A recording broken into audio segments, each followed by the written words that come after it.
तो hello everyone, ये video हमारा क्लास 4 के लिए है। सब्जेक्ट है अपना मोरल साइंस। सो अभी हम लोग चैप्टर 7 डिस्कस करेंगे। चैप्टर का नाम है द ग्रुप ऑफ फ्रॉग्स, मतलब मेढकों का समूह कह लीजिए या जत्था कह लीजिए। ग्रुप का मतलब होता है समूह होता है या इकट्ठा होना या जत्था। अब चैप्टर शुरू करते हैं। As the group of frogs was traveling through a woods, two of them fell into the deep pit.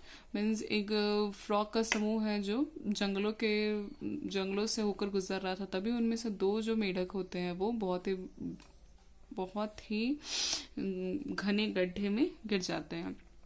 When the other frog crowded around the pit and saw how deep it was, they told the frog that there is no hope to left from them. तब क्योंकि जो पूरा समूह था उसमें से दो जो मेढक होते हैं वो उस गड्ढे में गिर जाते हैं। बाकी जो मेढक होते हैं वो उस गड्ढे को चारों ओर से घेर लेते हैं।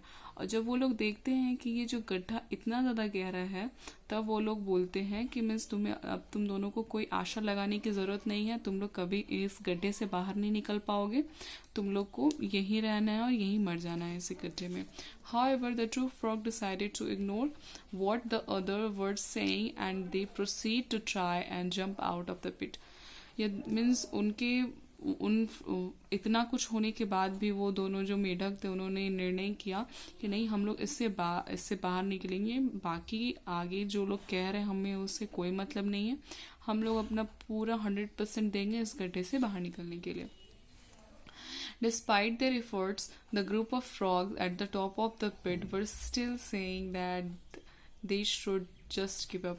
इतना मीन्स वो जो गड्ढे के बाद जितने भी मेढक थे वो सारे इनके एफर्ट्स को देख भी रहे थे, फिर भी वो लोग एक ही बात बोल रहे थे कि मीन्स उनसे नहीं हो पाएगा। मीन्स वो जो इतना एफर्ट लगा रहे हैं, जो इतने मेहनत लगा रहे हैं, वो सब व्यर्थ है, इससे कोई फ़ायदा नहीं है।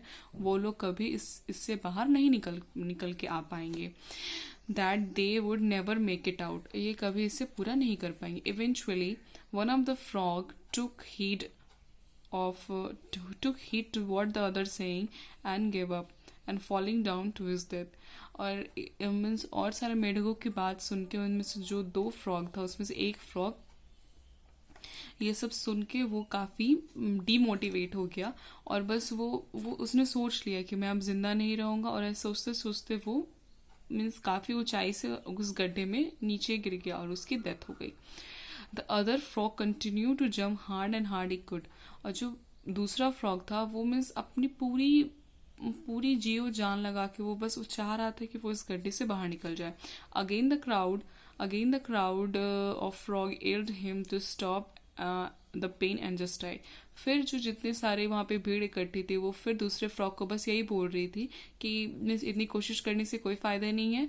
तुम जो इतना प्रयास कर रहे हो वो निरर्थक है। तुम्हें अब मर जाना चाहिए। He jumped even harder and finally made it out. और ये इतना बोलने के बाद वो और तेज़ी से और ज़ोर से वो प्रयास करने लगा और फाइनली उस गड्ढे से बाहर आ गया। When he got out, the other frog said, "Did you not hear us?" जब दूसरा फ्रॉग बाहर आया उस गड्ढे से, तब जितने सारे फ्रॉग थे जो गड्ढे के बाहर भीड़ लगाए हुए थे उन्होंने उससे पूछता है, क्या हम लोग तुम्हें जो भी बात कह रहे थे वो तुम सुन नहीं रहे थे? तो देखिए, the frog explain that he was deaf.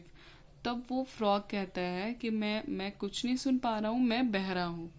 He thought they were encouraging the entire time. और उस मेढक को ये लग रहा था कि वो जो गड्ढे के बाहर जितने भी फ्रॉग जो जमावड़ा लगाकर खड़े थे उसे बस यही लग रहा था कि वो सारे फ्रॉग इसे इनकरेज कर रहे हैं बाहर आने के लिए। तो इससे हमें मोरल ये मिलता है, people words can have a big effort on the others life. Means लोगों की छोटी से छोटी बात किसी दूसरे आदमी पर बहुत बड़ा प्रभाव डाल सकती है। Think about what you say before it comes to your mouth. हमें किसी को भी कोई भी बात बोलने से पहले एक बार सोच लेना चाहिए कि हमारे मुंह से तो बस एक वर्ड ही निकल रहा है, लेकिन किसी दूसरे की ज़िंदगी में वो कितना बड़ा इम्पैक्ट डाल सकता है। नहीं तो वो वर्ड उसके लिए बहुत ही हितकारी साबित हो सकता है, नहीं तो वो उसको डेथ तक लेकर आ सकता है। It might just have difference between the life and death. उसके वर्ड्स बस इतने ही का डिफरेंस कर सकते हैं, नहीं तो जिंदगी नहीं तो मौत। इसीलिए हमें कभी भी किसको कुछ भी बोलना चाहिए सोच समझ के बोलना चाहिए, और हमेशा ये ज़रूर ध्यान रखना चाहिए कि हमारे वर्ड्स कभी भी किसी के लिए रोने का कारण या फिर दुखी होने का कारण ना बने। सो आई होप कि आप भी किसी को ऐसे वर्ड्स ना बोलेंगे कि किसी और के मन को ठेस पहुंचे या दुख पहुंचे। सो ये जो चैप्टर है हमारा वो यहीं आज खत्म होता है। सो कल के वीडियो में हम लोग नेक्स्ट चैप्टर डिस्कस करते हैं। Till then thank you.